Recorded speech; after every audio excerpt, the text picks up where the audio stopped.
TruthSeekah and or its affiliates are not responsible for any strange phenomena that may occur during or after listening to this podcast, which may include the following: heightened senses of awareness, psychic abilities, UFO sightings, alien contact, time loss, out-of-body experiences, ringing in the ears, ESP, lucid dreaming, increased synchronicities, astral projection, telepathy, stronger intuition, levitation, miraculous healings, and or remote viewing. Please be advised to listen at your own discretion.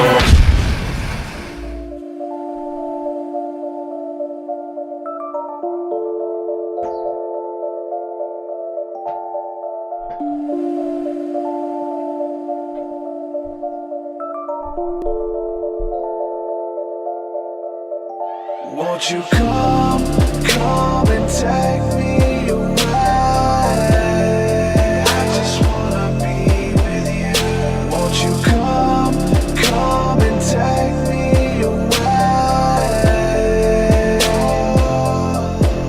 To a place to walk on troubled seas, faith to stand when I don't believe. I just wanna be with you. Won't you come and take me away? I just wanna be with you. Won't you come? You are now locked into the TruthSeekah podcast. Gargoyles! Psychics! Everything's ungodly! Dark's at it! Streaming live at TruthSeekah.com. She's not a Christian! Give it up, y'all. Your portal to the paranormal, esoteric, and all things spiritual. She's tampering in dark's at it stuff! And now, your host, TruthSeekah. Yo, what's up, ladies and gentlemen? I'm your host, TruthSeekah. This is the TruthSeekah podcast. I'm excited, delighted to be with you guys again for another episode where we cover all things spiritual. It's going to be good. Buckle up. We're going to go deep. I want to say a huge thank you to everybody who is tuning in with us live. You guys add to the show more than you know. The chat rooms are open, whether you're listening on Facebook, YouTube, Periscope, wherever you are, man. Shout out to you. And shout out to the people who are listening to this after the fact on all the podcasting apps. Honestly, that's where the biggest audience is. So we got to show some love to you guys as well. Thank you guys for tuning in, man. And I'll continue to show up because you guys show up as well. Also, everybody who is supporting my work via Patreon. This is a listener supported, listener funded, doesn't exist without your help. So thank you from the bottom of my heart for believing in this work and co-creating with me and helping me bring this to the masses. You guys are awesome. Give a shout out to some of the latest patrons within the last week or so. I'm gonna give a shout out to All Things Reiki and Chris. Thank you guys for coming on. Again, if you'd like to support, go to patreon.com/TruthSeekah. There you get access to my entire discography of music, which is 200 plus songs. All the new music that I'm working on is uploaded there as well. Bunch of other really cool stuff. You'll get access to our Thursday night School of the Mystics, the online prayer sessions that we do, guided meditations, bunch of really cool stuff. And we're continuing to create and add stuff over there as well. I'm also in the stages of working on another platform where I can help promote other artists and teachers and creators and mystics as well. And this is a website called themysticcircle.net. And it should be up in the next couple of days. So by the time you hear this on the podcasting apps, go over there and check it out.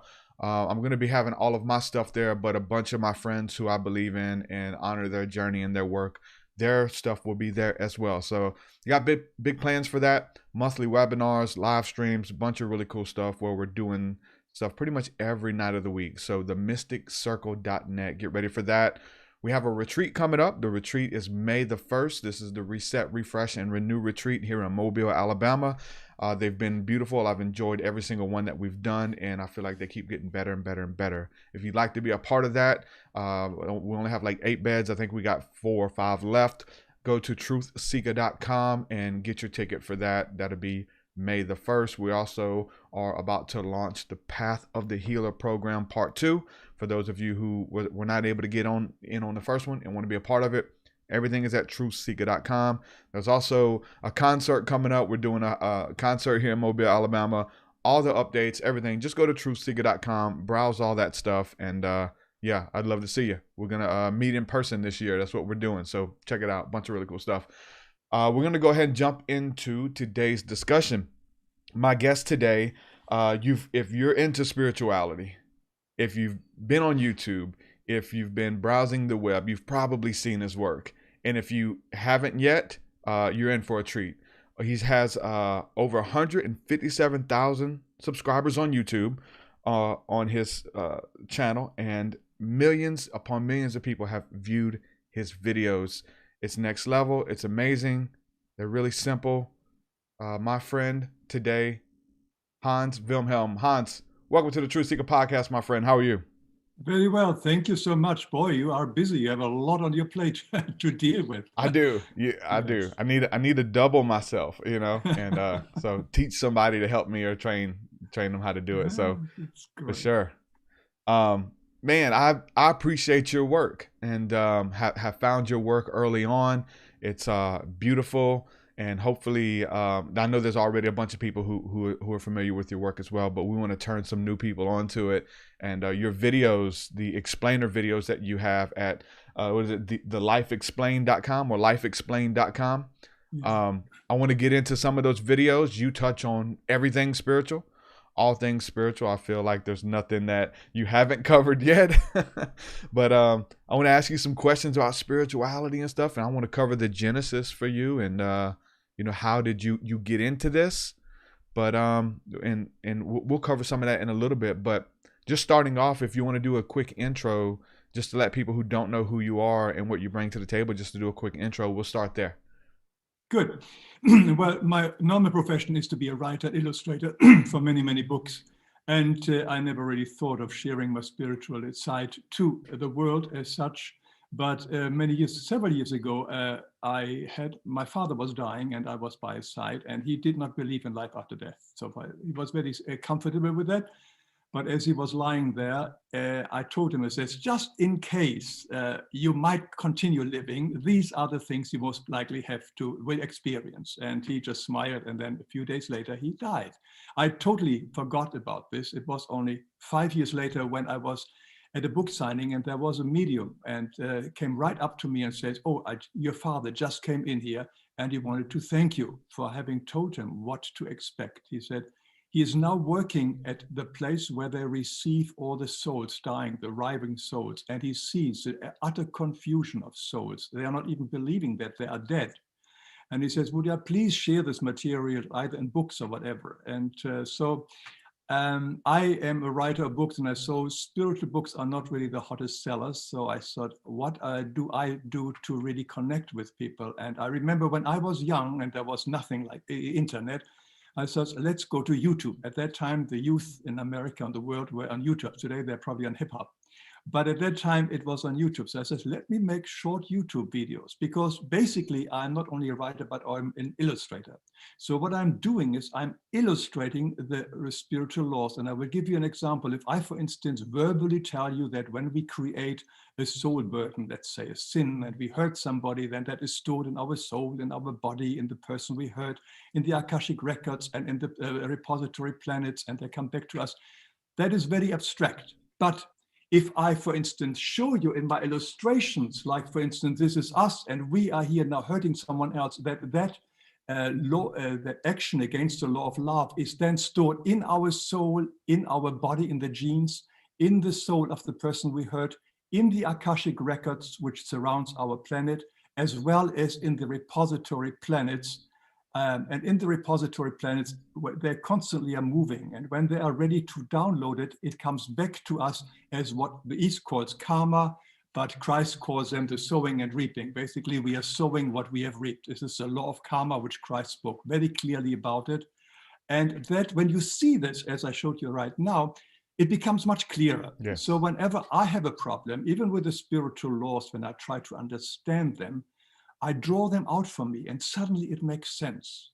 And this is basically what I share. I am not somebody who is specially gifted with deep spiritual insights. I have studied it for 50 years, and I merely now illustrate my understanding of the spiritual truth as they're given to us by the spiritual world.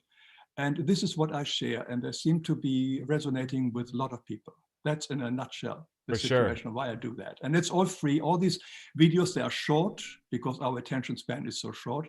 and they're naturally totally free, and you don't have to join anything. You can see them either on my YouTube channel when you go to Hans Wilhelm, or you go to my website, lifeexplained.com.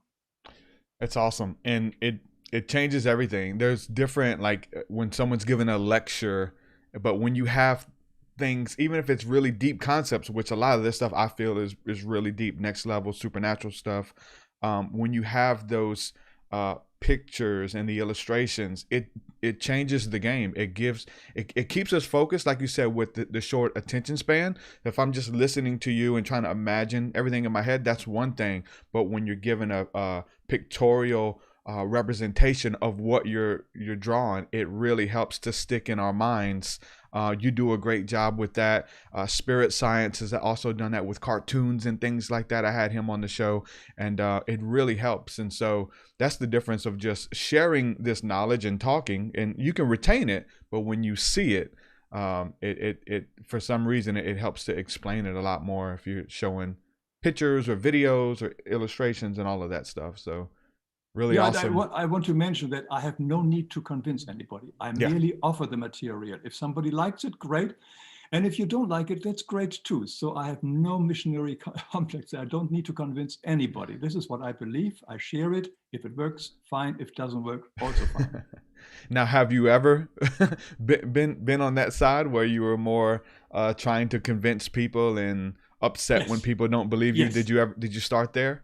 Oh, yes, I have done that. I have gone to many spiritual paths over the years, and I was for a time very much strong in the Course in Miracle as well. And when I was just starting there, I was convinced anybody else had to learn this as well and know this, and I was sort of missionarizing. And then, of course, you only do this, you only missionize because you're not totally convinced yourself. Yes. We only speak about that, what we do not totally know as truth in ourselves. That is the only thing we talk about, what we are not totally sure about. And it took me time to understand that. And now I feel very comfortable with my belief. I don't have to speak anymore. I only share this now on videos and interviews like this because I know it reaches people and people can find it if they want it and if they like it. But there is no more any need to missionize. Yeah. I started there with, on the religious side of trying to convert people and almost begging them to believe like I believe. And then when I became more spiritual and had a spiritual awakening, I'm like you, it's like, there's no way that I can convince you to see what I've seen and experience the depth of consciousness of God's love and all of this stuff. I'm just going to put it out there. And if it resonates with you, great. Google, when people look up these concepts and they want to know about the afterlife and aliens or whatever it may be, they'll find it. And if they resonate with it, they'll stick around, and that's kind of how it works now. And I'm a lot more peaceful now that I'm kind of in that train of thought now. Yes. We only we only talk about the stuff which we are not 100% true about it because we want the confirmation of the other person nodding their heads and so on. Oh, then it must be right what I believe. So when as long as we go around and try to convince our family members or anybody else that this is the thing you have to follow, we are not believing it ourselves. When we do this, we are still in deep doubt about it. And whatever we deep down know, we have no need to speak about. There is just no need because we know the other person will lead to their truth, not necessarily to my truth, when the time is right to them. Everybody is led in their own way to whatever they have to learn in their present lifetime.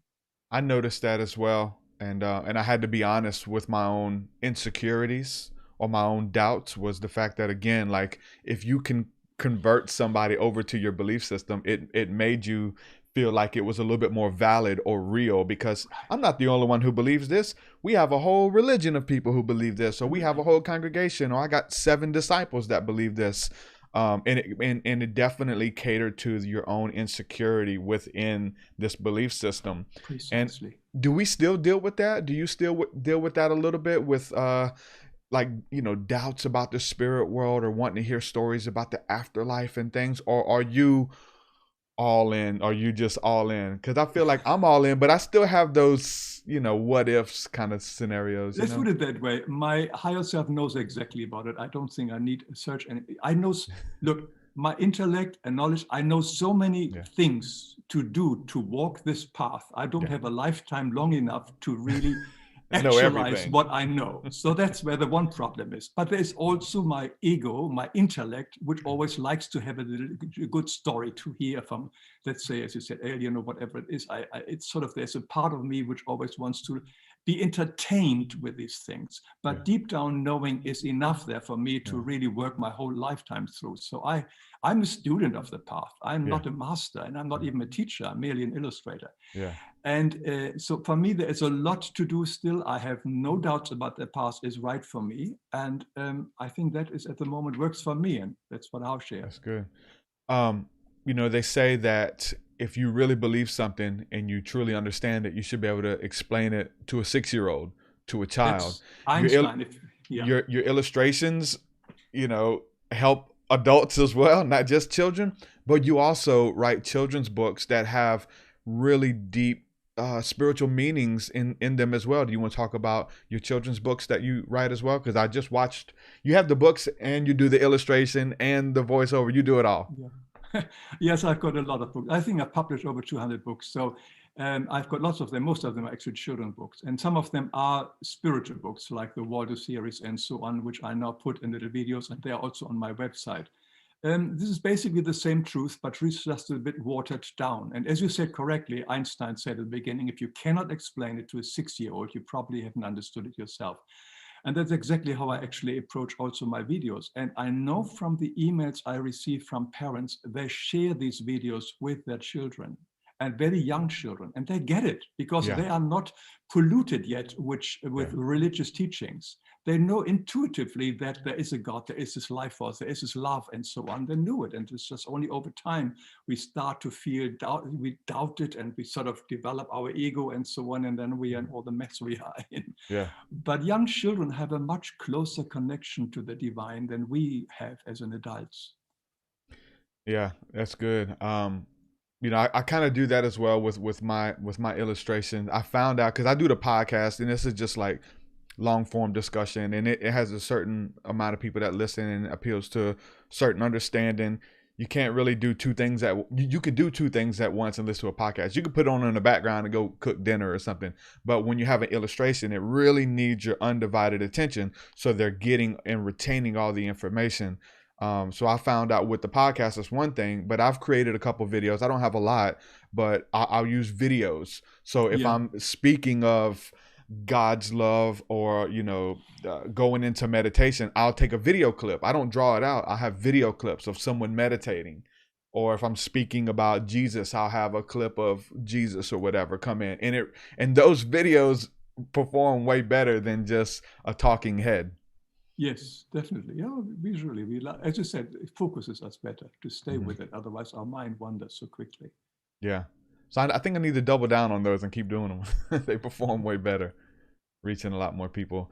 Yeah, but don't forget, I think there's one thing which we can easily get into when we have something like programs like this or my videos. Never be concerned about the numbers of people you are reaching. For sure. Because that's only our ego wants that. Yeah. We only have to reach one single person who might in some way wake up and find the information helpful on their path. That's all we may incarnate for. That's maybe the whole reason for our entire life, to show for 1 minute somebody to lead the way. So the moment we deal with numbers, we are always in our ego, and then we become competitive, and then we feel, oh, I should do better, and so on. And I'm still subject to my ego as well. I'm not beyond it, but I made it very clear to myself. That's why I make all kinds of interviews where, never mind how big our group is or how small it is, if I find the person's interesting, then I do this. I don't go just by the big numbers. And I think that's the important thing, that we just have to touch only one person. There's a wonderful story. Let me share this quickly, because I think it's so beautiful. It's one of Dolores Cannon's books, The Convoluted Universe. That's about a man who had a factory in the Big Depression, and he kept the whole factory alive to keep work for his employees, and he donated a lot of money. He was a really good person. He lived in the village and so on. And when he died, he was sort of asked by his, let's say, guardian spirits and so on. They were sitting around and said, so what was your message? What did you do in this lifetime? And then he said, well, I struggled hard to keep my company alive. I struggled hard to give everybody work. I donated money and so on. And they all smiled and said, that wasn't it. And there's sort of, and he thought lots of stuff, of good stuff, which he remembers. And then somebody says, well, how about the bus stop incident? And says, bus stop? He says, I never took a bus. My house was next door to the factory. I never took the bus. And then slowly the image come back. And one day it was raining. He was walking to his office, and there was a woman in the bus stop, and she was crying. And all he did, he stopped and he sat next to her, put an arm around her, and didn't say a word. And then the bus came, and the woman sort of left with the bus, and then he moved on. He totally forgot this. And that was a high point of his life. And that's the important thing. We forget the small instances, how powerful that can be if we impact on others. I thought I shared this just in case because of the number game we all are so easily attracted to. The power of a moment, impacting one person. Really, it does. And I'm with you. I'm with you. I've seen my numbers fluctuate. In the early days of YouTube, I had a lot of huge numbers, but now, as far as YouTube is concerned, I don't really do numbers. And it's one of those things where, okay, I feel like the numbers that I do now are more engaged. They are people who resonate with the content versus just people clicking on for a few moments or whatever. But definitely about, just reaching the one. Each one, reach one, and together we'll change the world. Yeah. And I think that can help people be more effective where they are versus trying to start a podcast so they can reach a lot of people. They're like, okay, let me reach my community. Let me reach my family. Let me reach my coworkers and be effective where I am, and that's where your spirituality becomes practical, right? I think it starts with yourself. Reach yourself. That's, I think, where we start everything. It all starts with us. What are we doing? And we have to live by example. So whatever we want to preach and tell other people, we firstly have to actualize it or try to actualize in our life. Nobody is perfect, but we should be the first step to do, because otherwise our words become shallow. And I think that's the key, that we start with ourselves every day anew, and we forgive ourselves if we fail, and we will fail a lot.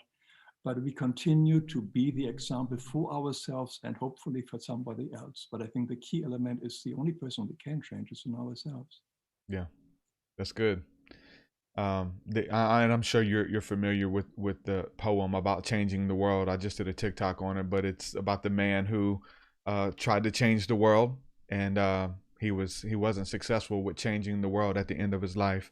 So he tried to change the world. He couldn't change the world. So he tried to change his nation. Couldn't change his nation. Couldn't change his nation. So he tried to change his state. Tried to impact his state, and he couldn't change his state. So he tried to change his city. It was too big for him to take on by himself. Couldn't change his state. So he tried to change his city. City was too big. Nobody would hear him out. So he tried to change his family. His family wouldn't listen. They were stubborn. He said, now as an old man, I've realized that the only person that I could change is myself. And that if I would have started with myself, then I could have had an impact on my family. And me and my family could have had an impact on our city, our nation, and our nation, the world. I indeed could have changed the world if I would have started with myself. And that just adds to what you just said. And I believe that wholeheartedly now. I never heard that story, but it's beautiful. Exactly. I fully agree. I like to talk about the genesis. I know you shared, the experience with your father. But where does this start for you, calling yourself a mystic? Like, what drew you? What opened the doors to explore into the unknown and ask the bigger questions in life? There's people who go from the cradle to the grave and they don't have any experiences. They don't ask the deeper questions. Therefore, they don't receive. But what was it for you early on? Was there something that happened that lit a fire within you for the supernatural, for the mystic path? I think the moment you asked me the question, the first thing which came to my mind is actually a long, long time ago. I was in my 20s when I heard for the first time that Christ taught reincarnation. That actually was a total new concept for me. I didn't grow up with this. The religions, of course, on purpose don't teach it. And suddenly everything made sense to me, why we are born poor or rich, powerful, why we are abused, why we are sick, and other people are living in luxury, etc. And then we suddenly, because I understood that we created all these little environments ourselves to learn, because everything is a result of the sowing and reaping law Christ spoke about. That was the most powerful realization, I think, in my life. And it suddenly, the whole life made sense. And most importantly, I suddenly also understood that God is love. God is not this Old Testament God who is vicious and evil and vengeful and what we have to fear. On the contrary, God is love. And the path of reincarnation and karma, or the sowing and reaping, is a path of love. And where we have the gentle opportunity to learn from our own mistakes. Because whenever we misuse our free will, which is the gift of God, then of course we have to live with the consequences. Karma, or the law of sowing and reaping, is not punishment. There is no punishment in the whole universe. It's only a law of consequences. So we have to face our consequences. And when we face our consequences, hopefully we won't do that again. Or we make it a bit faster. We learn to forgive and to repent, and then this karma or the soul burden can also be undone. This kind of initially intellectual understanding opened up the whole world. Oh my God, there is total order behind it all. Because until that time, I thought the world is very unfair. There are the rich people, the poor people, the sick people, and etc. It doesn't make sense. How can the churches talk about a loving God or whatever it is when I don't see it in my life? And suddenly, everything was clear to me from that point. I mean, not everything, but for the most part, I suddenly saw that there is absolute perfection behind everything. And everything is very simple. God is in simplicity. God is not complicated like the religions want to make it out. We all can communicate with him. God is in us, and we continuously can be in connection with that love. And that over the years, it grew and grew. And I think that's the answer I can give at the moment. And that it's interesting because that led you down this path to have experiences, to have encounters, to have epiphanies. Was it sounds like it was a step towards love. Yeah, to love, and a step to God. It was just sort of like a big door opened up, and it says, God telling me, says, I am not that vengeful, wrathful God you have heard about me. I am love and perfection. I'm harmony, I'm peace, and I'm waiting for you. You please come back to me. You left me. I didn't send you out. You and everybody else left this wonderful absolute reality, which is pure light, which is pure love and highest vibration on your own accord, because you misused the free will, which is basically the story of the fall, of which a large number of so-called spiritual beings left the absolute reality and fell in the temporal reality in which we are now, which is the reality of time and space and contrasts. And that is a very painful reality. And eventually we all will have to return. The story of the prodigal son. We all will return back to the Father. And it's up to us when we want to do that. Yeah. And we have only two choices. Either we can learn through insight, which means we understand the 10 Commandments, the Sermon on the Mount, and the Golden Rule, which is basically the essence, or we learn through pain, which means we do it over and over again, wrong and wrong. We always hurt ourselves. Mother says, don't touch the hot stove. And we do it over and over again until finally we won't touch the hot stone. And that's why we come home. It's all ingenious simplicity. Yeah.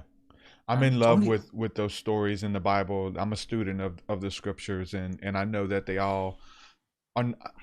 It's not about a young man that lived 6,000 years ago who left his father and came back. It's about me. And it's about me who left my father, and he's bidden me to come back, and he's going to put a ring on my finger and kiss my cheek and, welcome me back. And he's looking for me, right? But I'm going off doing my own thing until I say, you know what? I had it good. And this is where we came from. This is who we are. So I guess my question for you about, returning to heaven, and in this place of we call it heaven, a place of love, of bliss, of oneness. I feel like we're all already connected there, and it's maybe just an understanding, a knowing that we are.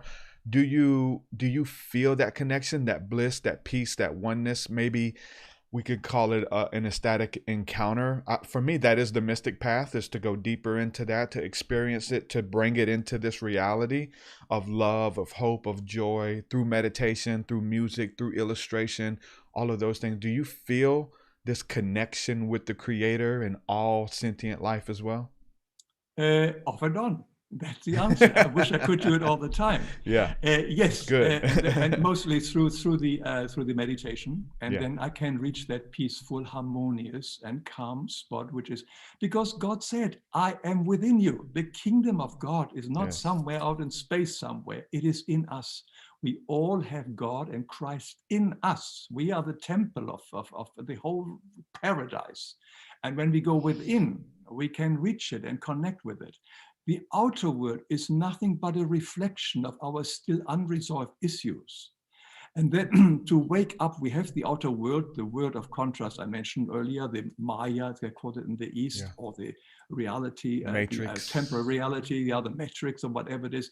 It's there for us to wake up. Anything that bothers us, anything that gives us pain, is an unresolved issue in us. It's an old soul burden, I would call it, which we still have to clear up. And we can do that through forgiveness, asking for forgiveness, making amends, and no longer do it.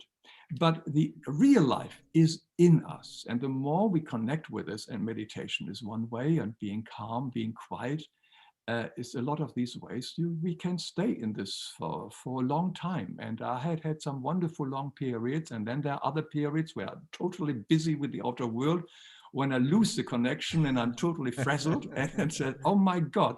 And what I do, I go on long walks.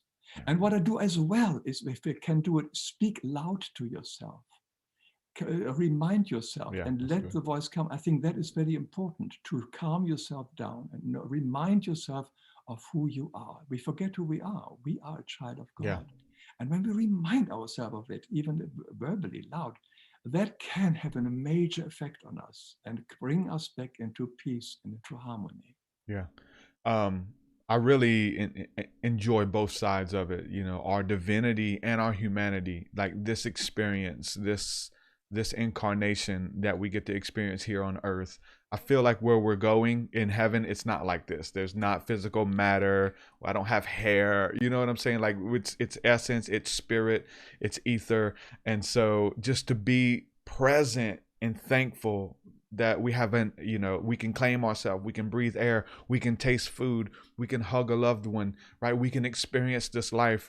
A lot of people use spirituality maybe the same way that they use drugs and alcohol, is to escape. It's to escape this life, because this life is dark, because there is no love. And so they create a God that loves them, right? They create this world within a world where it all takes place within their mind. And I feel like it's true to them, but I feel like a lot of people use this spirituality for escapism. For an example, through meditation. I know people who that's all they do is meditate. You know, they escape, and they have this world where they have friends that they talk to, and they go and speak to patriarchs of the Bible through meditation, and really interesting, far out stuff. And I'm with it. I don't know if they're doing it or not. I know it's happening in their mind, so they still have the same experience like it really happened. But to be present here on the earth, because there's an idea that the earth is wicked, that the earth is fallen, and we should not enjoy the delicacies of earth, or even money, even this really Gnostic belief that we should suffer. So I feel like there's this escape. A lot of people use spirituality, maybe all of us, I don't know, uses spirituality for escapism. Can you speak to that? I think you're absolutely right. Yeah, the moment we are using any form of the rituals and techniques, we are caught up in a system which is not divine. Because the divinity does not bind us into any kinds of dogmas, rituals, or whatever it is. So if the meditation becomes a ritual for you to calm down your mind, what are you really achieving? The meditation can be very helpful when it opens up our energy centers and so on, so that we grow. If the meditation is used for our growth, it's a very different story. When we truly use focused meditation to wake up to who we truly are, versus meditation to just calm my mind, there's a big difference. And I think what you mentioned earlier about the earth is very important too. I made a video called The Amazing Earth School, in which I basically outline that the main purpose why we are here on earth is for schooling purposes. In the spiritual world, where we are as souls, we are in an environment of like-minded souls, which means like attracts like, that law, which means we are all surrounded by people who think like us, like we can be in a religious group, like for instance, we can be all Lutherans or Muslims or whatever. We can also be murderers or whatever it is, like-minded vibrations. But here on Earth, which is one of the unique planet, which attracts all different forms of souls at the same time of different vibrations. And here we are encountering all different type of people, of religions, of belief system. And we are for the first time challenging ourselves as, oh, they'll do this, they'll do this. Now I can use my free will much more focused. Do I like this? Do I not like this? And most of all, we come here to clear up our past soul burdens, used to be karma, which means all these things which have not been resolved. And we have to solve them through love, which is forgiveness, asking for forgiveness, making amends, and to repent. And so that is basically the opportunity. And we come here for a very short period of only 25,000 hours as an days as an average, which is very, very short. It's like us going to the movies for 2 hours and blitz out there and then come back. So it's a very short visit, but it's a very, very powerful visit. It's really like going to Yale or going to Princeton or to Harvard, because it's very, very tough, because we can also lose ourselves and get caught up in the world as the prodigal son got caught up. We can easily get caught up here as well. But it doesn't mean we couldn't enjoy it. I mean, we need money to live, we need a house to live and so on. But the question is, like with everything, is at a certain rate, everything becomes poison. Water is very healthy, but if you have too much water, we die. Everything is too much air, etc. Everything has a harmonious balance. But when we go in excess of money or power, whatever it is destructive to our soul. So here, everything is here well balanced, and it's up to us to use it according to our growth, to our spiritual growth, and to purify our soul, so that when we return, hopefully we will be attracted to a higher level of vibration. That's good. There's a lot of subjects that you cover here, and I'm just gonna name a few just so people know. How many videos do you have total on your YouTube? Over 100. Over 100. Okay. So you have videos on karma, reincarnation, and the soul cycle, death, mourning, suicide, love and fear, forgiveness, the law of projection, crisis, difficulties, evil, parables, stories, and allegories, and a bunch more that kind of weave in and out of those. So you cover it all. Like I like the fact that your spirituality, told in story form, has allegory, and it's practical. It's practical. It is not just some lofty ideas that are given to you to pacify you. They have real world implications. Like you said, the meditation, when you meditate and you reach an epiphany that I am no different than my neighbor, that he is a reflection of me, so let me treat him well, because I want that to be done unto me. Karma, reap what you sow, whatever you want to call it. That our spirituality has these real world implications, and so that's what's huge for me. And I think that changes the escapism part again, because I feel like a true shaman is one who can go within the dream world, close your eyes in meditation, hack the dream world through meditation, and we can bring something out. We touch heaven, we reach these epiphanies, and they're not just an inner knowing, but we bring it out through manifestation and through our beliefs and speaking these things over ourselves and really changing the vibration of our reality. And we become not victims, but victors and co-creators with God in this expression, in this life. I agree with you. Well, my definition of a mystic is he who communicates permanently with God, which I'm far from. But that's a key element, to communicate continuously with God, because God is all around us. All the nature and everything and everybody who we encounter is God as well. So if we really are in the here and now, then we are basically communicating continuously with God. Another word for God is now. Yeah. And so that's basically the ideal version, which I'm striving to one day. That's good. When we talk about the afterlife, right? Death, mourning, suicide, you cover this a lot. I know it was a big part with your father. And I to be quite honest with my ego, there's still I have some disconnect as well. Like I believe in all of this, and I believe in the afterlife, and I believe, but part of me that little doubt, and I think that's healthy. I think it is healthy to just to make sure that we really believe this stuff. Part of me thinks that consciousness is connected to my brain. When my brain stops, consciousness stops. And just through, if we're thinking about Alzheimer's and, people who have different, things going on with their brain, and they can't communicate and they can't function and their reality's changed. And I have fears, but I think that talking about this stuff, watching, I would say the supernatural and the paranormal give me a confidence of the reality that something exists, something else. And I know that the plight of man is to try to convince ourselves that we can continue to move on past this reality, that something's there. And I know that deep down, like you said, like a lot of people don't really believe it, but the more that they can get other people to believe it, the more like, yeah, this is what happens when we die. We go to heaven and Jesus meets us, or whatever. And I know that that's the plight of man, that we're trying to prolong the inevitable. There's people who are trying not to die and try to make this their kingdom, and medical advances and technological advances so that they can stay here, because when they die, maybe they'll be judged. I don't know what they believe, but for you, what sold you on the afterlife? Are there any doubts? Are you trying to convince yourself? I think we all are, No, I don't have any doubts whatsoever about it. I've been over 50 years.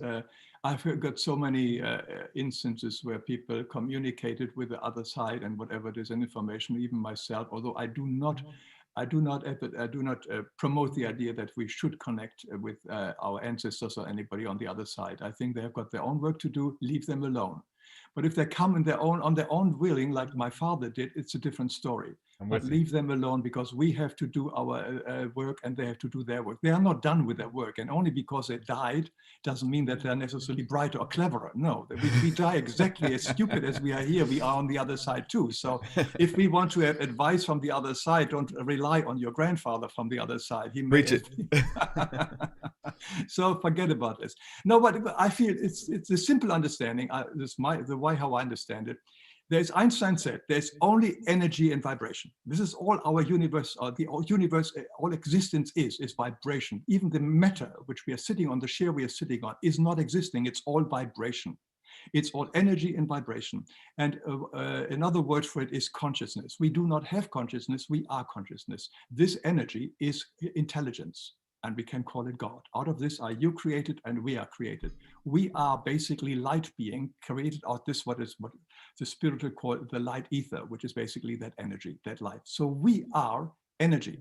And that energy does not disappear. I mean, that is also another one of the laws. The energy doesn't go. So obviously the energy will exist after this body has left. And it happens every night when we go to bed. We are basically dying a little. We're falling asleep, we become unconscious, but we are not really unconscious. Our soul leaves our body for the most part and has experiences in the astral and in the spiritual world, mostly for teaching purposes, and then returns in the morning. So then we're incarnating again. So we have already the little experience of death and rebirth every day and every night. So when we are gone, basically, as you call it, dead and so on, we are not really dead, because our spirit, our soul continues and will stay alive. So I never had any doubts about that one. And also know before life, before birth, there are so many children who tell you, there are so many science, like Dr. Livingston of the Virginia in the university, you probably heard him of. Has made so many thousands of children who remember their past lives. Mm-hmm.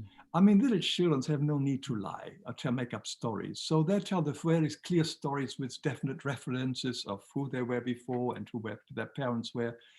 And there are many videos on YouTube and everywhere else. People can look that up and so on. So if little kids can remember very clearly who they were in previous lifetimes, then there's definitely something like a continuation. And I have personally no doubt about it. I know I'm not afraid of dying. I just don't like the pain of death, like getting sick and so on. That's the one thing which my body says, I don't want to go through that one. So if my transition is fast and just like this, okay, that would be fantastic. But I also know what probably expect on the other side. The problem is a lot of people who do not believe in life after death and suddenly have an accident, particularly young people, are very confused on the other side. Many don't believe that they are dead. Yeah. And they are sort of souls wandering on this earth. They become earthbound souls. And it's a disastrous situation because they're totally confused and unprepared. And this is what my father was referring to. There are so many souls dying without knowing that they are A, still alive, and B, that there is much more for them to do. That's good. And the wonderful movie, The Sixth Sense, makes so much sense with you. Yeah. I mean, that is put it so wonderfully together. Now, have you seen the new Disney movie, Soul? No, I have not. Oh, wow. Yeah, No, you'll love that for sure. Is it good? I didn't like Coco. You remember that? Oh, you didn't like Coco? No, because it made death look a little scary, or? Yes, I mean the idea for young kids to believe that their grandparents are skeletons somewhere dancing around in some universe. I think it's a stupid and sick and absolutely distorting view. I mean, it may be a cute story for adults, but children can take it literally and really believe that their grandparents are now skeleton, which I think is it's a real.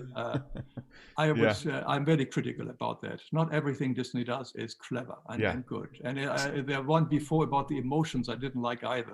You didn't like you talking? No, I really really like that one. But I don't remember it anymore, so I couldn't argue about this one. Yeah. I came out there and said, with all the different people, and they had the blocks. Yeah. Basic idea was there, but somehow it didn't come together as I would have liked to see it together. Yeah.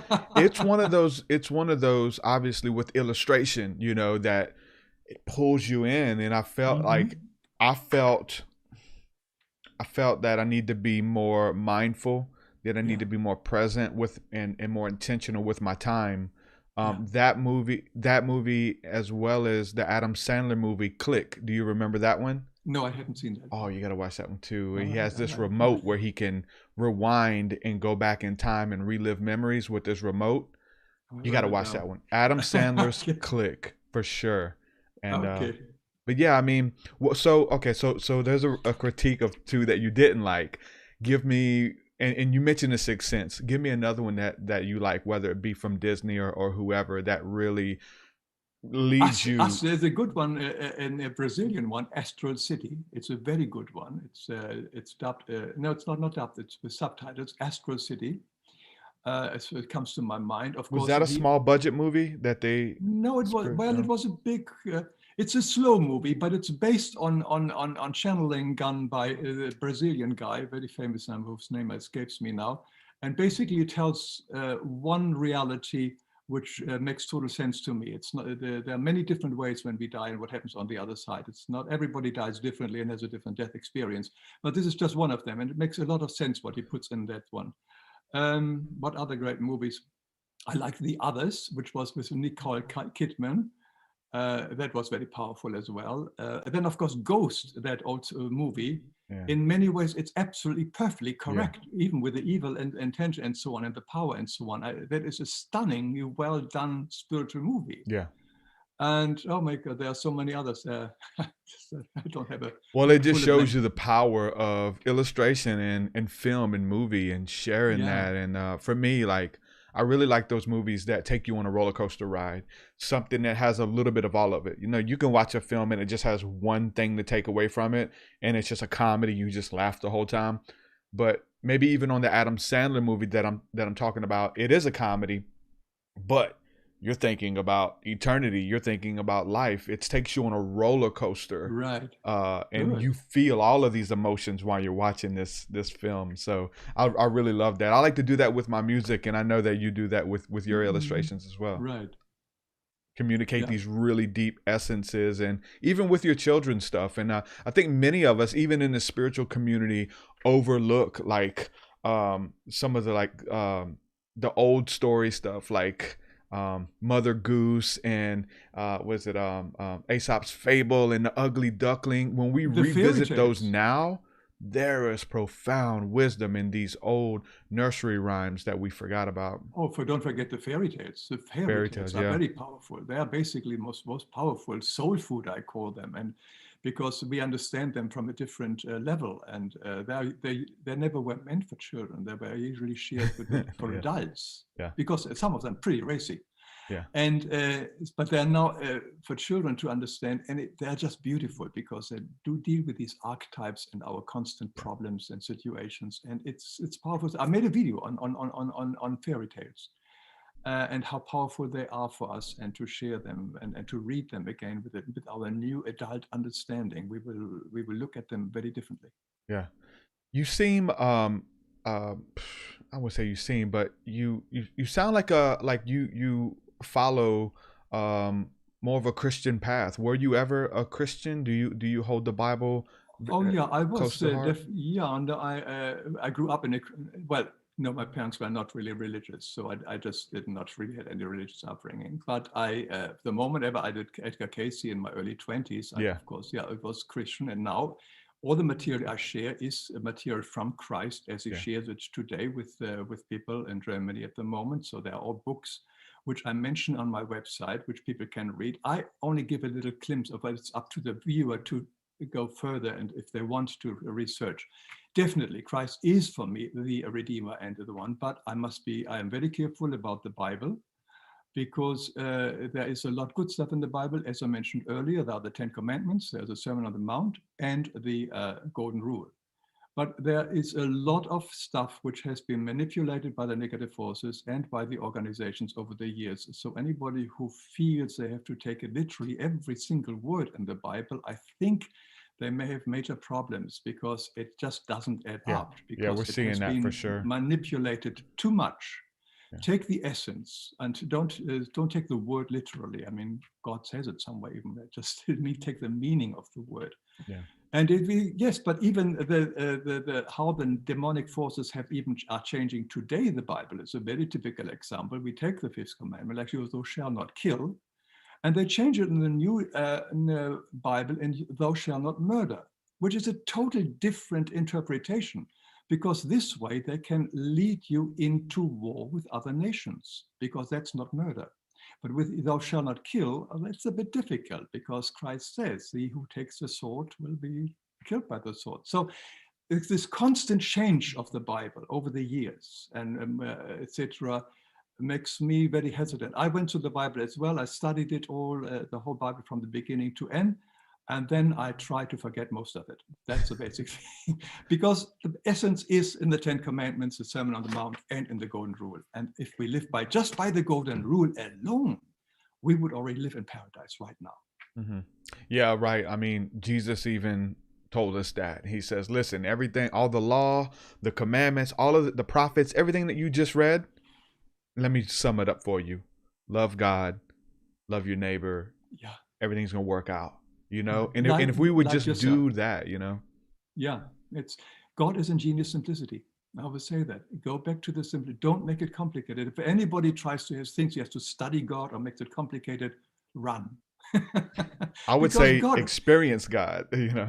Yeah, because God is meant for everyone. Yeah. You don't have to be brilliant or whatever. It was used to be in Europe. It was this so-called simple people like the shepherds and the herbal women and so on. Without education, they had the connection to divinity and so on. It was always the people, and a lot of the prophets came from very simple backgrounds. And the more simple didn't have the convoluted intellectual mind. Yep. It makes it harder. I mean, even when Jesus, calls the disciples, he gets these, people who were fishermen and rough around the edges, and they weren't well educated, because it seems that you hear, there's a saying, says God does not call the qualified, but he qualifies the called. And he finds these people that he can mold with his love and with his light and with his truth, right? Versus someone that I got a degree in God, I went to this university and I passed all the tests on God, kind of thing. Right. It's like, nothing. Exactly. So, but then again, we have to show grace to those people too, because they don't like it when we talk about how God finds these, people who are rough around the edges, and he builds them up, because they paid paid a lot of money and spent a lot of years in university to learn a degree in theology and God, you know? And they do the right thing for themselves as well. That is exactly where they should be. And Yeah. everybody goes in their own path and their own time. 100%. There was a question here when you mentioned the akashic earlier. Somebody wanted to know a little bit more information about the akashic, what it is. And let me just throw this out there. We've kind of done some study in it, and someone mentioned that the akashic could be the book of life mentioned in the Bible, like this book of records that is in heaven. Maybe that the Bible is mentioning something like that. But for somebody who doesn't know about the akashic records, what would you say about it? Well, I can only share my understanding. My understanding is it is like a corona around the planet Earth, which records everything what happens on planet Earth. So everything what happens here individual is stored like in a big cloud computer up there. This is basically it. It's just neutral storage. It's a storage thing. It could be, you could see it as a book of life because all what we are doing here is there. But the book of life for me is my soul. Everything what I've ever done in this lifetime and previous lifetime is stored in my soul. I basically carry the book of life with myself because my soul is a definitely expression of what I have done and not done in the past life. But the Akashic record is merely a storage unit. It's just records everything what happens here on planet Earth. Do you think that that's where we get what people will call downloads from when you have these sudden epiphanies? Is it a download from the Akashic? I wouldn't say from the Akashic records, although people have done that. Edgar Cayce did use the Akashic records to get information from people about their health and well-being and so on. I do not see that the Akashic record itself has the power to download it back to us. We have to make the access if we want to. Okay. I do not see the need to make the access of the Akashic records. Why do that? If you live in the here and now, everything is given to you. Why go to soothsayer and whatever it is, tarot card layers or whatever it is, fortune tellers? Everything is given to you every day. There's a wonderful, as I said, I have it in my book, The Amazing School, School, which shows that every day we are going exactly what we have to do and learn in this at this very moment. And every moment of the day is constructed by our past actions and thoughts and words. And we have to undo all of this. So we don't need to go to any kind of fortune tellers, and neither do we naturally read to do the Akashic records. Everything that we need to know to make our next action and to become divine again is given to us at any given moment. And whether you're poor, whether you're rich, powerful or not powerful, we always have the free choice, the free will in us to go one way to the right or to the left, whatever we feel we should do. It's good. I'm with it. Something that's very near and dear to my heart, UFOs, aliens, other planets, other beings that physically live somewhere else or maybe travel here spiritually. I think we would maybe call some of them angels and things like that. Have you done any videos on UFOs and aliens and things like that? No, I've purposely stayed away from it. They do exist. They do exist. Yes, I know about it. But in the astral worlds and so on, there are so many, and not all of them are good ones and bad ones. And I don't want to become an expert on all the aliens. You have got so many people, talk shows, on video shows, who know all about aliens. Don't ask me. I just know that, yes, the spiritual world is out there at the spirit realm, and there are at the lower vibration beings and higher vibration beings. We are unfortunately not yet on the higher vibrations, but in the higher vibrations, of course, everything is populated.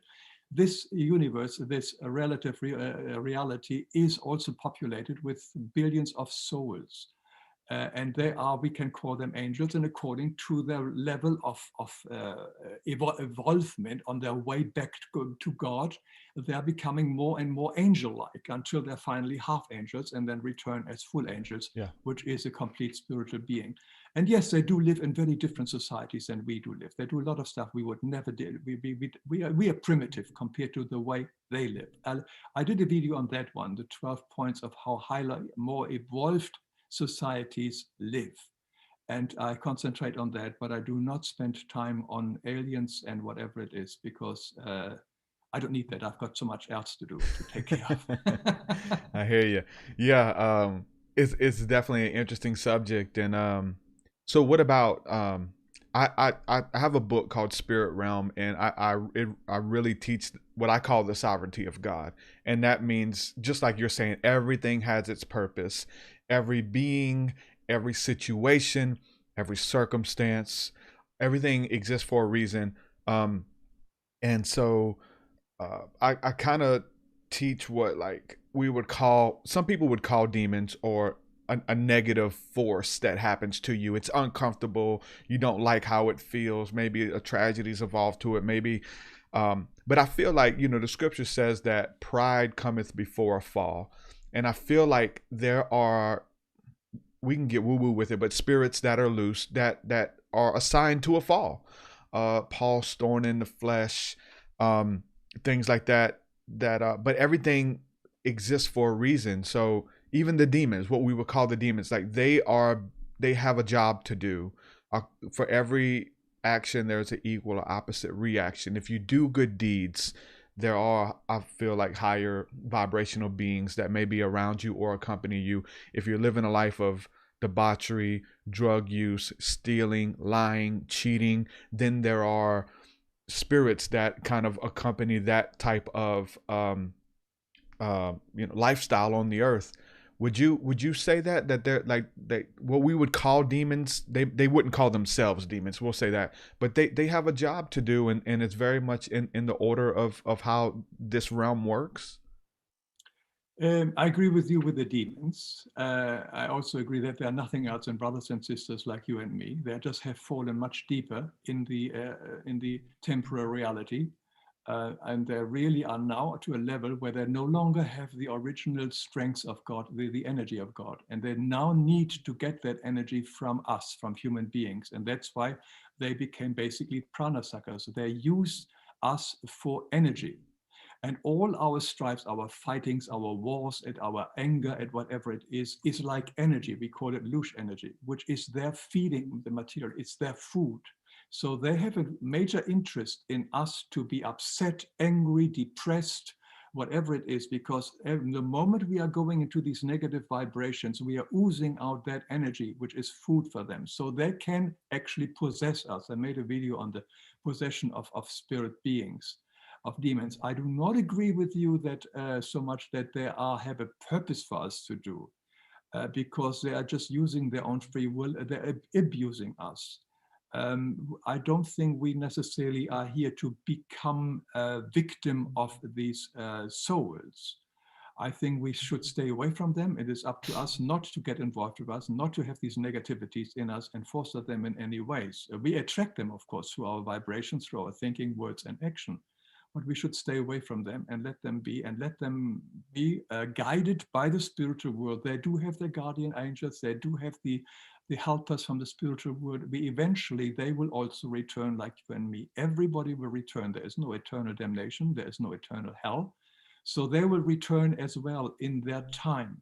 But I think I agree with you. We should stay away by all means from these entities, and to be aware about how they affect us and how they can lure us in what we call temptation, maybe drugs, sex, whatever it is, pornography, etc.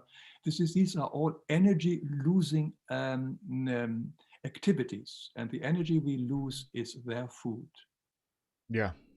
But I think that, understanding how they work, or even having the experience with them, not to study them, but to understand that they are connected to negativity, to suck your energy, to make you depressed, oppressed, those kind of things, and to understand that there's certain things that I would say attract them, like you would say, because they want your energy, or they come around drug addicts, lying, cheating, stealing. The purpose would be, hey, Hans, stop lying. Hey, Hans, stop cheating. You want to be free? You want to let it go? Stop lying to people. And you won't be visited by said demon. You will ascend because you responded with love, with honesty, with light, with integrity. And that's how I feel like we rid ourselves from these negative forces. In the school, that we respond with love to because we have a choice. When someone leaves you a nasty comment on your video, you can lay into them, or you can bless them, honor them on their journey, and keep it moving. You know what I'm saying? Or it can stick with you all day, and you could try to find them on the internet. You can do research on this individual and and do videos on it and go down that dark path, right? And so that is like this song and dance between the light and darkness, that we have a choice, that we play a part in it, you know? But Yeah, not, it's yeah, I don't want to, I'm not talking about contacting demons or trying to, you know, that no, kind of thing. but when Yeah. you say if somebody that implies that the person knows that they are demon. Most people who are on drugs or whatever it is are not aware that they are used. Yeah. So that's the problem. I said, when you say I have a purpose for it, that's why I don't see it really, because the person who is used is not aware of it in 99% of case. So therefore, they are ignorant about this, and therefore, it's good to know about these dangers, and that's what you do with your shows and what we do with my videos. Become aware of it. So stay away from it. Yeah. Yeah. People don't know that they're being what's going on, for sure. But once you experience it, you know. Like, even if I think that, like, because we learn from experience, I do. You talk about people that got to keep touching the fire, and then they learn, okay, I'm not going to touch the fire again. I'm not going to play with that dog because that dog bites. He bites, and I'm not going to pet your dog anymore. No, he don't bite. Pet him. He's a good dog. No, he bites. At least he bites me. I can't pet your dog. You know, so learning from experience, I think I'm thankful for it. You know, I'm thankful that, you know, I'm thankful for my dark times, that I have a contrast of how beautiful and how marvelous the light is, because I've been, you know, in dark places on this earth. Yeah. I feel like that's the purpose. It's just for us to see, like, those who sat in darkness beheld a great light, you know, and the contrast that's there. Great. So you got out of it. This is great. Yeah, this is great. And now you share your way. That's very helpful for those who are still in the dark spot. They need to hear that you can get out of it. Yeah. Sure, for sure. Let me know if anybody has any questions or comments. I know we have somebody with us here in the chat on Zoom who has a Nat Petros is asking a question here. I'm gonna go ahead and bring him in. Hey brother, do you have a question or something for Hans? Yo, hold up. Yo, it's kind of hard to hear you, man. Hold up. 1 second. Okay. All right. Uh-oh. Yo. Yo. Okay, that's better. Yeah. Hold up. I'm trying to get it. Well, I can tell my story. I can't hear you guys. I'm trying. Kind of good. All right. Cool. So I'd like to tell he doesn't like talking about aliens and stuff, right? You feel me? He believes in them, but that's not what he doesn't do explainer videos on them. He said. Would you mind me telling a firsthand experience about a couple of entities, something about DMT, share my experiences? If you can keep it short, for sure. I mean, sure. Okay. Well, 3 ageless deities. When I smoked DMT the first time, they came and they showed me tantric love. You know what I mean? Like, and they opened up my I don't really know how to explain the experience unless you've done it yourself. Like I don't know if it was you that said it, but then Sally sent me these mala beads, who is also Illuminati Congo's guy, you know. And I'll keep it short with my last story, but the alien. Me and my friend, we were smoking weed at a church, which is not good at all. I do own this. I'm sorry. This was horrible. We were young, stupid, and immature. So we were smoking behind the church, and I was looking up at the stars, and we were actually listening to your music a lot. Okay. And then we were looking at this one object, and it was floating across the sky. And I was like, bro, man, that thing is moving at a weird rate. It's not moving at the rate of a spaceship. Of a plane. It's moving like a ghost. And it was an orange orb. You feel me? And then the orange orb went past the trees. And then we was walking back after we finished smoking up, you know what I'm saying?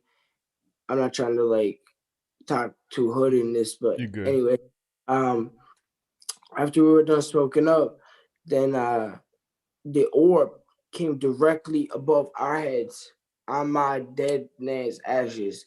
came directly above our heads. I ran for my life, like a pussy, crying. And I like my dad was my voucher. Like he seen, I was like freaked out, and my boy is my voucher too. Like he seen it too. It was crazy. That's all I would like to share. And like I would like to have a prayer one day with you. Yeah. Because Well, we're gonna be doing prayer tonight, brother.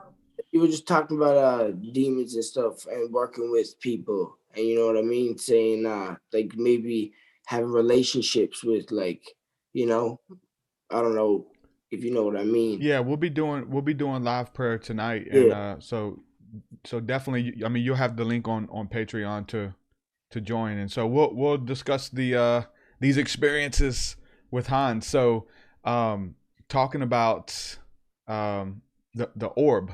Have you had any experiences like that with lights in the sky, which is something, like I said, was near and dear to my heart, and a lot of people who listen in, they like the UFO, the alien, the spirit stuff, that kind of thing.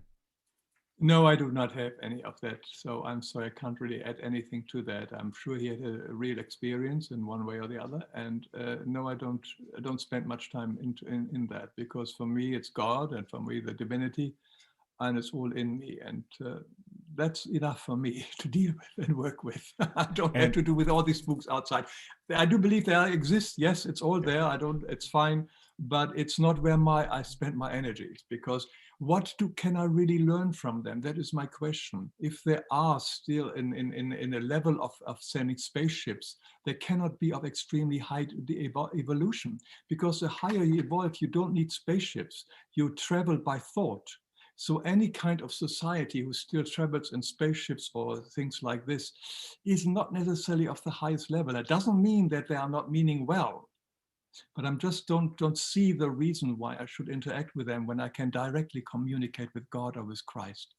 So why take someone else when you have the direct, the big one in you all the time? I'm with you on that. So I guess that leads to the next question as well. So something that's getting really big right now. You have people who are doing plant medicines, whether it's psilocybin, ayahuasca, and DMT, which is a big one. And people are saying that they go in and they meet angelic beings, highly evolved beings, machine elves that exist in those realms, and a lot of them say they find healing. They're imparted with deep knowledge about their soul, about this journey, and they overcome fear of death and things like that. He mentioned doing this DMT. Would you say anything about that? I mean, I know DMT is released in the third eye whenever we do meditation, whenever we go to sleep. I feel like it allows us to experience things that are in the other realms. When it comes to maybe plant medicines, that there's a huge resurgence right now. Would you, is that something that you have tried or would say stay away from? No, and the reason why I am skeptical about it is I think this is forcing things.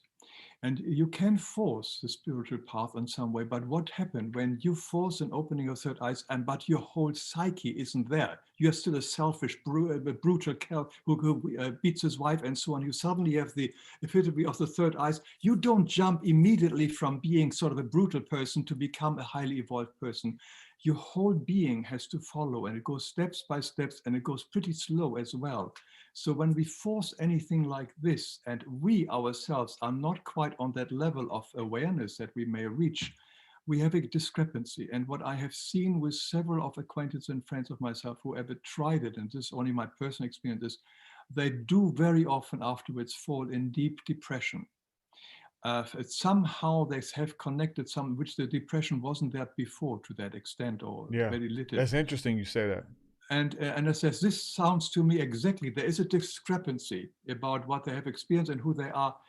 Let it become natural. God helps us, Christ helps us moment from moment, day to day, to really undo all our bullshit that we have created over time. If we force it, it's like forcing a chrysalis of a butterfly and opening it up so that the butterfly comes out earlier. That doesn't work, because the butterfly has to break open the chrysalis themselves to push air into the wings, to open the wings and to fly. If the butterfly doesn't do it, then it can't fly. So we have to slowly break up through our own self-made mess, and then we become evolved. All these artificial stimulants I would say I would personally stay away from it. If it has helped others, good for them. But I personally think there is no need for it because I've got God in me, and that's nothing bigger than that. For sure. Yeah, that's interesting. You bring that up, and obviously, there's people who have had, life-changing stories that it made them more conscious, that it they overcame the fear of death. I mean, there's countless stories with this kind of stuff. But one thing that you did mention that I wrote about in my book is the fact that it can lead someone down the road of depression. I've seen it too often. It was scared. It led me down depression, but the depression was there for a reason. I use that energy, that fear that scared me, that you break through to the other side. Whatever you see, eternity, essence, angels, your destiny, all of it, and then you come back to your warehouse job, stacking or filing cabinets for 8-10 hours a day, and you're like, what am I doing with my life? What am I doing? And that's a big part of the story. People are like, listen, my time is precious. I need to be, I need to do what I was created to do. And so if it's start a podcast, if it's start a business, if it's to make jewelry, like, people want to do what makes them happy versus working 8 to 10 hours, 12 hours a day, doing something that they hate for 40 hours a week. That sent me into depression, because I seen the potential of why I was created and the impact that I know that I'm supposed to do.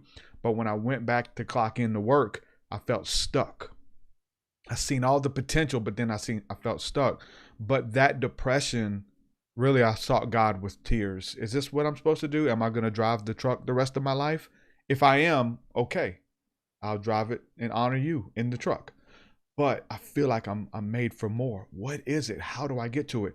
And when I asked those questions and begin to kind of go straight to your creator, I felt like I was given a game plan. Do this, be consistent, manifest it.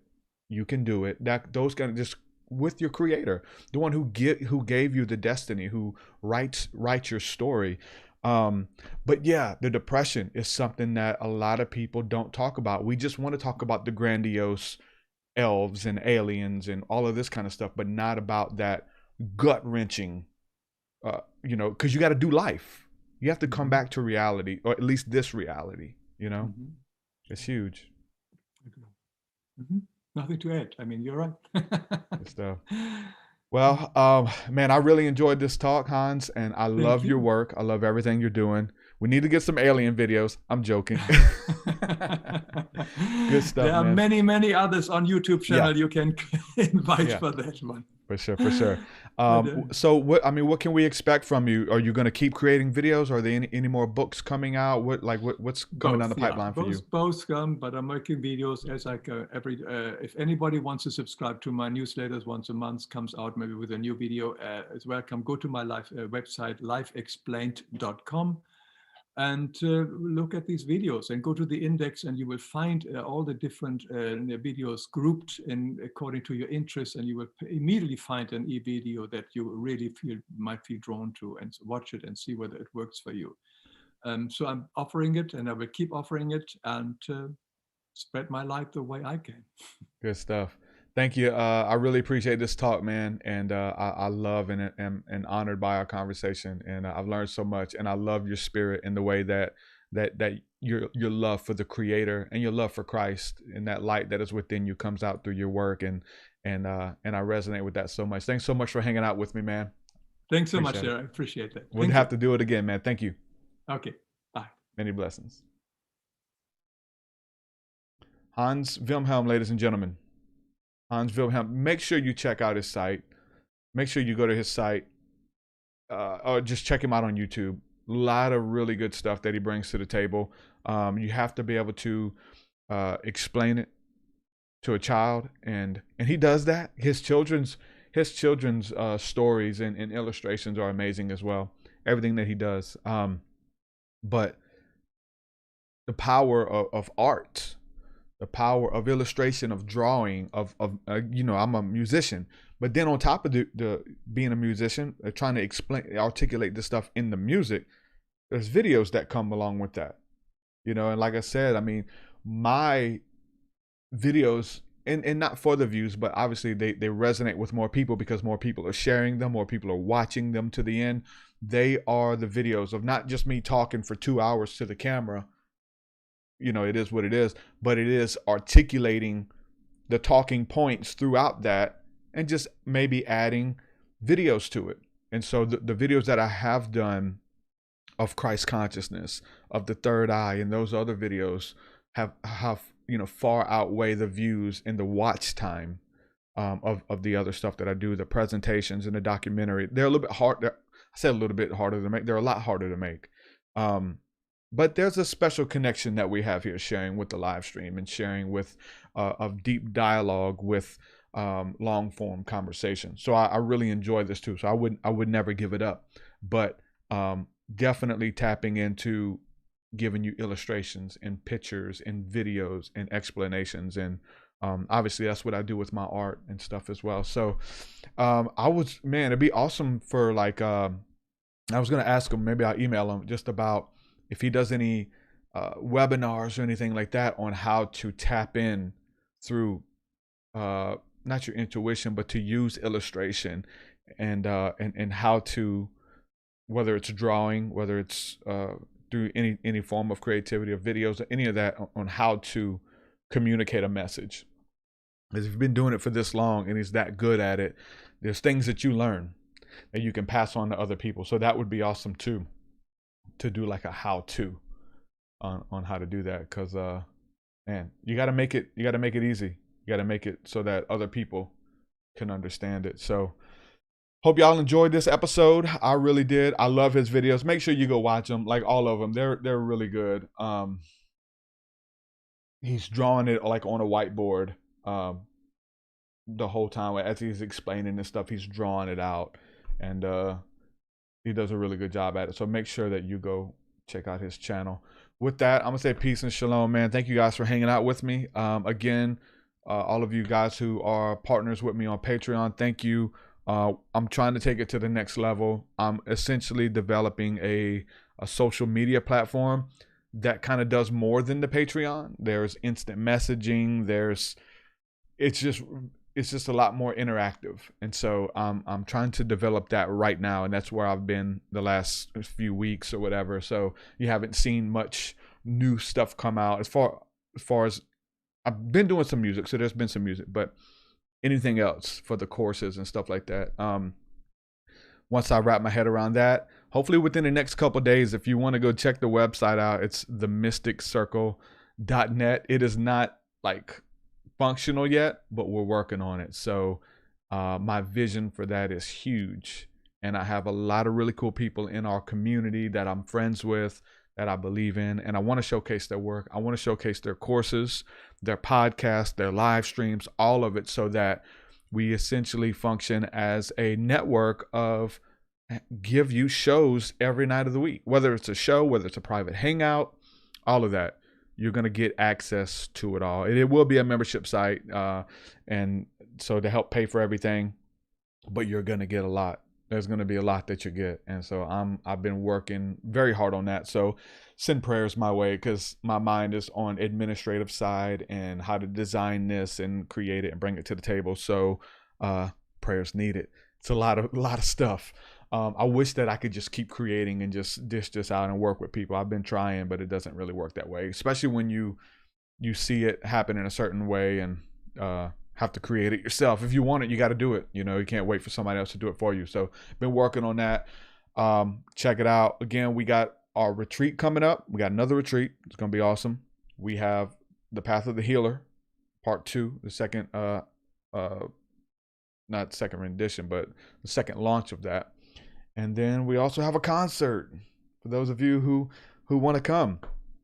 And yeah, you can come. I remember my album release in 2018 for Seer. When I put out Seer, I started talking about it on the podcast. Hey, we're doing an album release party. Everyone's welcome to come. It was at somebody's house. It was a house show. Thank you for the donation, Cricks, so much. It was at a house show, and I mentioned it on the podcast, and literally people from all over the country came to a house show to celebrate my album release party. So this will be next month. For those of you who want to come, you're invited. Go to get all the information at TruthSeekah.com. The entry is $7 at the door. Come hang out. It'd be fun. We have people drove. We're in Alabama, so it's like a central location, but we have people come from Orlando, North Carolina, Houston, Dallas, Tennessee. We used to, like, back in the day, we couldn't beg people to come to our concerts. And then you realize how much of an impact that you're making on people with the music and with the podcast and all that. And people are driving from all over the country to come to a house show at somebody's house. It was amazing. Loved it. I love being able to meet you guys, man. It's so awesome to be able to shake your hand or to hug your neck and meet you guys in person. And so we're doing that we're going to do a concert. Again, we got the retreat that's coming up. Those are amazing because we get to build for a full day and spend the night and all that kind of stuff. So those are amazing too. So go to TruthSeekah.com and everything's going to be posted there. With that, I'm going to say peace and shalom. Love you guys. We will be doing live stream prayer tonight for those of you who would like prayer and want to come on and hang out with us. You can get behind the scenes access by becoming a patron or being a part of the Mystic Circle, or you can just even hang out with us on YouTube as well. We'll be watching the chat there. So with that, I'm going to say peace and shalom, man. Thank you guys. And I love y'all. Peace. Click. Your way so much higher than mine. So much higher than mine. So much deeper than mine. So much deeper than mine.